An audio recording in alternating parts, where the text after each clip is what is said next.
feeling macam naik kapal Pirate of Caribbean. Okay, sekarang kita berada di depan pintu masuk. Kita nak pergi ke Santa Maria.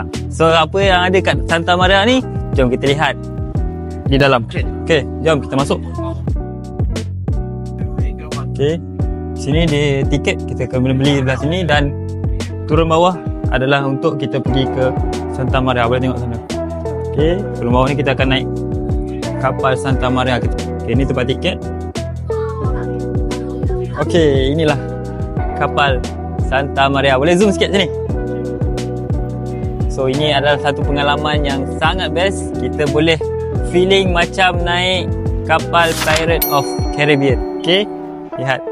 So kapal ni dia akan pusing lautan ni selama 1 jam. Okay, so ini adalah salah satu pengalaman yang unik. Dan di sini adalah salah satu tempat untuk kargo lah. So boleh tengok banyak kapal. Sana ada cruise. Okay, cruise yang besar. Dan sana juga ada kapal perang Jepun. Korang boleh datang dekat sini bersama dengan John Ventures. Jom ikut kami, kita explore Bandar Temposan.